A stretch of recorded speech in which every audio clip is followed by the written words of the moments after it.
Well, thank you very much, Frederic, and I just want to say how delighted I am to be here this evening at the Elliott School to discuss U.S. policy in Central Asia and to share the podium with Ambassador Fleur. And let me just note that I certainly join in her description of, I think, the U.S.-EU partnership, which is an extremely important partnership in Central Asia as we pursue the goals that and interests that she laid out that we share. Central Asia is an area that is close to my heart. I have spent a good deal of my career there or in areas close by watching developments. And so I think it's, you know, from my point of view, I think can say that we are entering into a particularly critical and dynamic phase in our relations with Central Asia. And despite the real gains in Afghanistan, next year's planned drawdown has created concern among our Central Asian partners and other allies. There has been a lot of speculation about what happens next when it comes to the U.S. policy in Central Asia.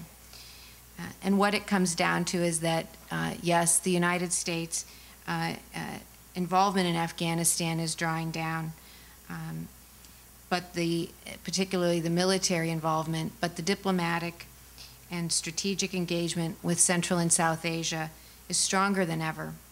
And yes, it is time for a transition, but it is also a time of great opportunity for Central Asia to come into its own.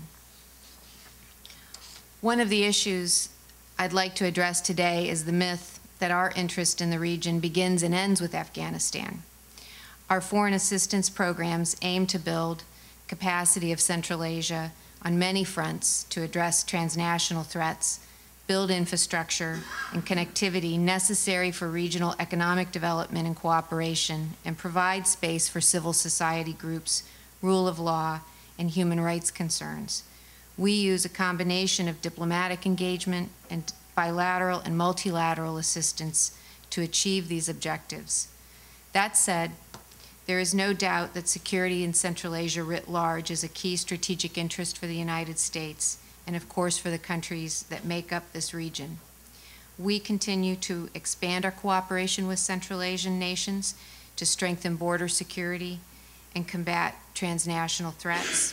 Our bilateral security assistance is helping build the Central Asian states' capacity to counter a broad range of threats, including terrorism. Between 2010 and 2011, the United States provided approximately $520 million in security assistance to Central Asia, mostly to build capacity of law enforcement agencies to address transnational threats like terrorism and narcotics trafficking.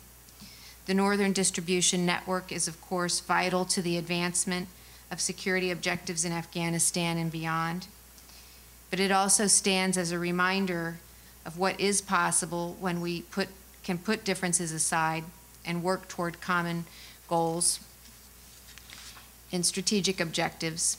In a relatively short period of time, working closely with our partners in Europe, Central Asia, and Russia, we have forged a network of land, sea, and air routes that approach Afghanistan from the north, increasing our operational flexibility by diversifying our transport routes. But I would also like to remind you that we had interest in Central Asia before 2001, and we will continue to have interest there after 2014. We are often accused of self-interest in wanting Afghanistan's neighbors, Europe and Asia, to help stabilize Afghanistan as we reduce our military footprint. Viewing Afghanistan and Central Asia solely through a security prism leads to distorted conclusions about motivations and outcomes. It is, in fact, in everyone's self-interest to see Afghanistan able to stand on its own politically stable, economically viable, as a politically stable, economically viable partner that will never again become a safe haven for the likes of Al-Qaeda. We seek stability and security for Afghanistan, not merely for Afghanistan's sake, or even for our own, but also because there can be no stability and security in Central Asia without it. More than security, we are also keenly focused on supporting Central Asian partners in preserving their independence and sovereignty, supporting human rights, increasing regional economic connectivity and coordination, diversifying energy networks, and fighting drug trafficking. We continue to engage the governments of Central Asia on human rights, the rule of law, and corruption, issues that are vital both to the investment climate and for the region's long-term stability and security. We have annual bilateral consultations with each of the 5 Central Asian countries where we address wide-ranging issues from security cooperation to the need for democratic reform and respect for freedom of expression and religion. At times, we are criticized for engaging with these countries because of their poor human rights records. But as former Secretary Clinton said, once you raise your strong objections, if you have no contact, you have no influence. Our public diplomacy and assistance programs also reinforce our objective of strengthening respect for human rights and the rule of law. For instance, from 2010 to 2012, we provided over $380 million in development assistance, and since 1992, we have provided almost $3.9 billion to support transition to free markets, democracy, and reforms in the health and education sectors. We have robust public diplomacy programs in Central Asia that include professional and student exchange programs, such as Fulbright, cultural outreach through the Ambassadors Fund for Cultural Preservation and promotion of women's entrepreneurship. When it comes to partnerships, our partners in the EU have complemented our efforts with development assistance and training in border security, shared challenges from security to economic growth to the human dimension require a cooperative multilateral response. And since others active in the region share many of these concerns, we have made it a priority to expand our consultations with Russia, China, and of course the EU. Together we have made great progress in developing bilateral and regional projects such as a collaborative and consultative approach with the EU and other donors on border security, along with the Organization for Security and Cooperation in Europe. We have consistently encouraged greater cooperation among the Central Asian states with neighboring states as well.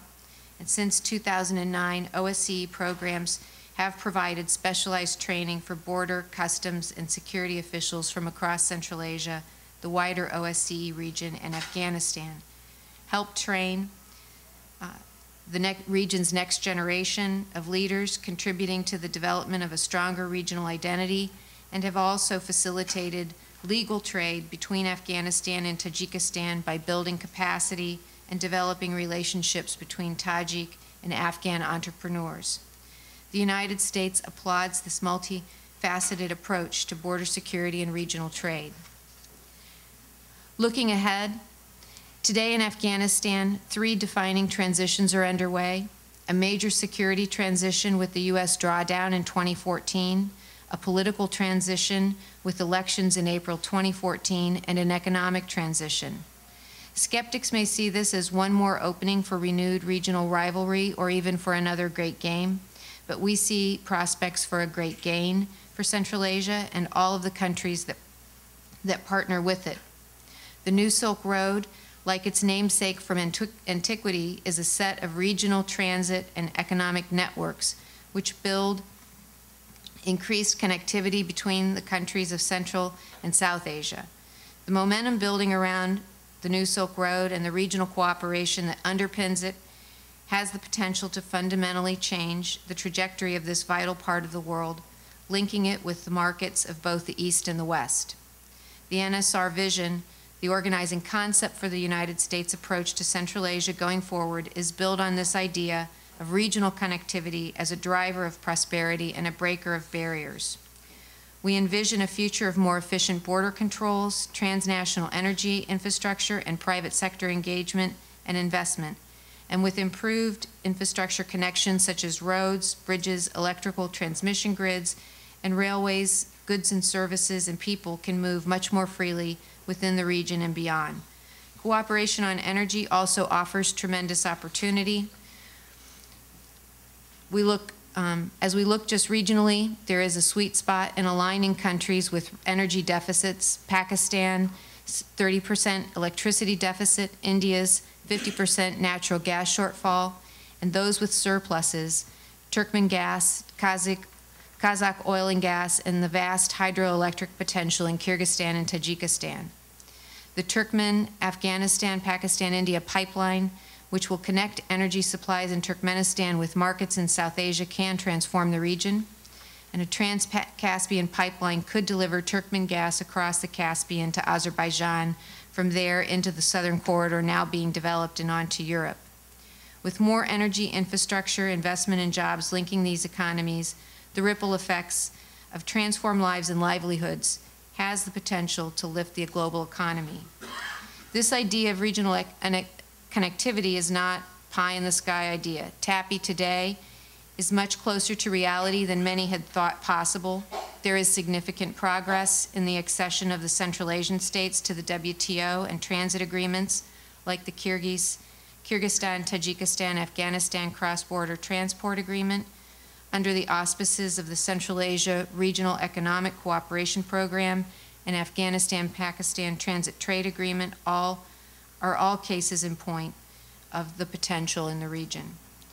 Regional mechanisms like CARIC, which is facilitated by the Asian Development Bank and led by countries of the region, are an important component of the New Silk Road vision. And CARIC's strength lies in its focus on mutually beneficial programs involving transport corridors and energy infrastructure that can drive economic growth.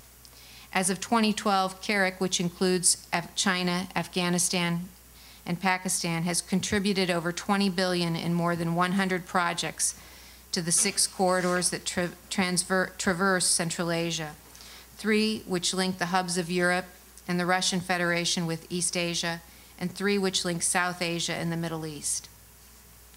Others, like the Istanbul process, enable high-level political dialogue that builds confidence and trust, such as the Almaty Ministerial, which we are looking forward to, that will be held on April 26th. For instance, India chairs a working group focused on expanding cross-border commercial and business-to-business relations. Turkmenistan's chairmanship of a critical transport, energy, and communications infrastructure working group is another example of how regional states are driving through this cooperative agenda. In October, Central Asian governments plus Afghanistan participated in the U.S. Trade Representatives' Central Asia Trade and Investment Framework Agreement Council meetings to explore ways to further promote regional trade and cooperation. And these initiatives illustrate the sort of regional collaboration that will put Central Asia and Afghanistan on a path toward a more prosperous future. The EU-led transport corridor of Europe, the Caucasus, and Asia, and the initiative it brokered, the Silk Wind initiative, will be an enormous boon to regional growth. The Silk Wind is a multimodal trade and transport network from Kazakhstan through Azerbaijan, Georgia, Turkey, and the rest of Europe, and involves a unified tariff and single customs structure. Another project with significant potential is the Black Sea Corridor Initiative, an Afghan-led Western trade route that will run from Afghanistan across Turkmenistan and over the Caspian to Azerbaijan, Georgia, Turkey, and Western Europe. Whether it is India and Pakistan taking positive steps to normalize trade and commercial ties, or the agreement to facilitate access for Bangladeshi goods to India or Afghanistan and Pakistan working to implement a transit trade agreement, both Central and South Asia have made great strides in making this regional network a reality. We recognize that a lot remains to be done, and that it will take hard work and commitment on our part, our allies, the international community, as well as the 5 Central Asian countries and their neighbors to see cross-border connections really flourish.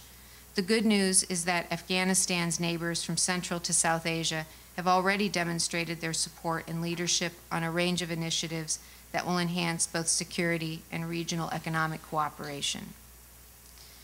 So in conclusion, I would just want to emphasize that the United States is very clear-eyed about the challenges ahead in Afghanistan and in the wider region. And particularly as we look ahead, there are elections coming up in Afghanistan. There is the question of reconciliation with the Taliban. There is, of course, the Afghanistan-Pakistan relationship, which has had its moments of tension and difficulty that will also play into the challenges ahead. But we also see progress that has been made and the potential for what can be accomplished through regional connectivity. And so the ideas that I've sketched out today reflect the enduring U.S. interests in Central and South Asia, a region distant from Washington, not so as close as Europe, but vital to the emerging geopolitical realities of Eurasia. We are committed to supporting and promoting economic prosperity in Afghanistan and in Central Asia and augmenting the regional connections that will make this possible. And we look forward to working with our partners to do this. Thank you.